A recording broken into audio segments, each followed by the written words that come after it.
Hello and welcome to everyone. आज हम Cauchy mean value theorem पढ़ेंगे। देखिए, इसको पढ़ने के लिए आपको बेसिकली लैग्रेंज का मैं थोड़ा सा बेस यूज करूंगा, जो कि उसी के बेस पे चीज़ों को आगे बढ़ाया जाएगा। और इसमें बेसिकली मैं आपको कुछ ऐसे पॉइंट बताऊंगा जिनके बेस पे आप ये डिसाइड कर पाओगे कि ये कॉची मीन वैल्यू थ्योरम के लिए वेरीफाइड है या नहीं। तो आपसे कुछ क्वेश्चन ऐसे रहेंगे, कुछ एक गिवन फंक्शन आपको दिया जाएगा एफ ऑफ एक्स के फॉर्म में। आपसे ये कहा जाएगा इसको आप प्रूव करिए, या फिर इसमें कुछ वैल्यूज होती हैं सीज वगैरह की, तो क्या है आगे उस चीज़ को देखेंगे। आइए देखते हैं, स्टार्ट करते हैं। सबसे पहले हम थ्योरम पे आएंगे। अगर थ्योरम की अगर बात करें, मैं जस्ट ए मिनट, अगर थ्योरम की बात करें तो कुछ थ्योरम के लिए बेसिकली मैंने आपको अभी इससे पहले बताया कुछ कंडीशंस ऐसी होंगी जिसको मैं बेस बना के चीज़ों को समझाने की कोशिश करूंगा। सपोज कर लिया, if two functions f and g are, तो इसमें तीन कंडीशन, अगर दो फंक्शन एफ एंड जी हैं तो इसमें कंडीशंस क्या हो सकते हैं ये कॉची मीन वैल्यू थ्योरम को अप्लाई करने के लिए। सबसे पहले वो कंटिन्यूअस होना चाहिए, तो लिख लो आप continuous, continuous on close interval. What is close interval, ये सारी चीजें मैं पहले के वीडियोस में डिस्कस कर चुका हूँ, तो आई थिंक इस चीज को बताने की जरूरत नहीं है।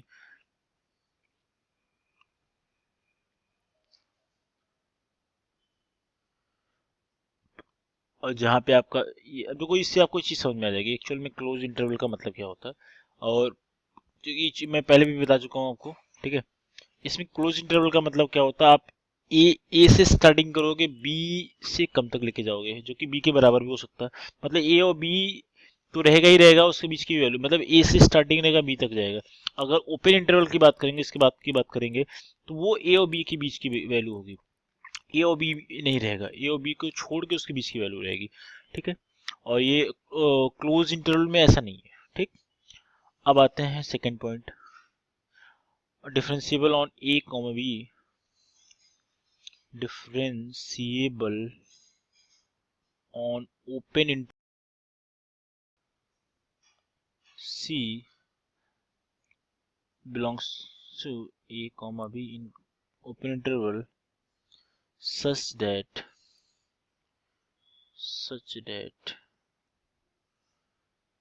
f of B minus f of A over G of B minus G of A, ठीक है, equals to f dash C over G dash C, ठीक है।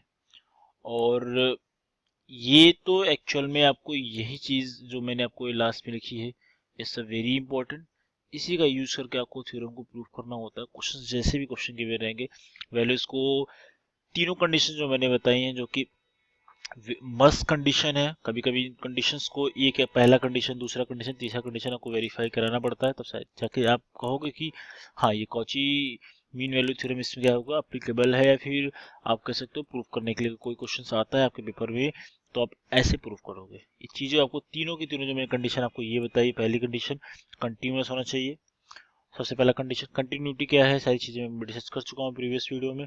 डिफरेंशियबिलिटी क्या है, डिफरेंशिएबल कैसे होते हैं, सारी चीजें बता चुका हूँ on open interval a comma b में। और थर्ड पॉइंट है जी डैश एक्स, मतलब जी का जो डेरिवेटिव होता है जीरो के इक्वल नहीं होना चाहिए for every value of x, जो कि ए और बी के बीच में होना चाहिए, ठीक है। चाहे कोई भी वैल्यू हो ए और बी की, जो ए और बी के बीच में हो, उन सभी चीजों के लिए। तो आप ऐसा कुछ अगर तीनों कंडीशन सेटिस्फाइड करेंगे, तो आप बिल्कुल इस तरीके से कह सकते हैं कि कोई ना कोई एक ऐसा वैल्यू एटलीस्ट होगा ही होगा ना ऑन पॉइंट सी, जो कि ए और बी के बीच में होता है। तो ऐसा अगर है कंडीशन, तो आप क्या कर सकते हो, F of B minus F of A over ji of B minus ji of A equals to F का derivative of C over G derivative of C. ये कंडीशंस हैं, ठीक है। तो ये चीजें होती हैं। और इसमें अगर हमने कह दिया, सपोज कर लो, अगर मैं आपको बिल्कुल एग्जांपल की अगर बात करूं, फॉर एग्जांपल अगर मैं कहूं आपसे, if g dash x equals to x and, तो आपका जी डैश एक्स का फाइंड आउट होगा, जी डैश एक्स हो जाएगा आपका वन होगा, एस का डेरिवेटिव एस के रिस्पेक्ट में वन होता है। अगर आप यहाँ पे जी वी फाइंड आउट करोगे, जी ऑफ बी फाइंड आउट करोगे, तो बी ही निकलेगा।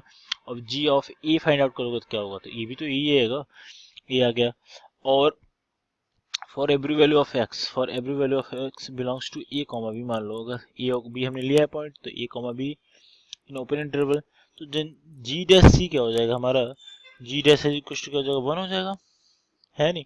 तो अब इस चीज़ को अगर अप्लाई करके चीज़ों को लिखोगे तो क्या हो जाएगा, इस थ्योरम की हेल्प से, तो f of B minus F of A over ji of B minus ji of a L I, जो मैंने आपको चीज़ें बताई, f dash c over g dash c, अगर ये चीज़ को अप्लाई करके चीज़ों को लिखा जाए तो क्या हो जाएगा, एक्चुअल में ये जी डैश सी की वैल्यू हमने 1 फाइंड आउट की है, तो क्या हो जाएगा एफ डैश सी ओवर 1, और इधर क्या हो जाएगा, हमने जी ऑफ बी और जी ऑफ ए की वैल्यू फाइंड आउट कर ली है, जो क्वेश्चन में यहाँ पे देखो जैसा फंक्शन गिवन रहता है उसके हिसाब से चीज़ों को फाइंड आउट किया जाता है।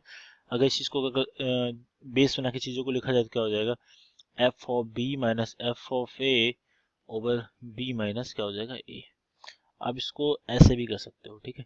तो मैंने आपको एक चीज़ें समझाने की कोशिश की है, तो आई थिंक ये सारी चीज़ें आपको समझ में आ रही होंगी। इट्स वेरी इजी, आपको सिर्फ तीन कंडीशंस याद रखनी है, और लास्ट में जो मैंने आपको एक इसका लास्ट में क्वेश्चन बताया कि इस चीज़ को मैंडेटरी कंडीशन है, इस चीज़ को सेटिस्फाइड करने को सारी वैल्यूज को सॉल्व करके सॉल्व किया जाता है।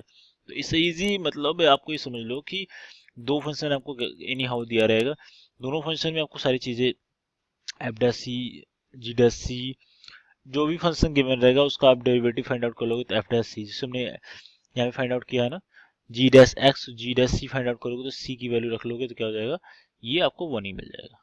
तो इस तरीके से क्वेश्चंस करोगे, आसान है, कंडीशंस आपको याद रखनी पड़ेंगी, क्वेश्चन सारे के सारे हो जाएंगे। Thank you so much for watching, see you next video with another questions of Cauchy mean value theorem, कुछ प्रूफ्स करेंगे इसके बाद। तो thank you so much for watching and see you next video and best of luck for exam.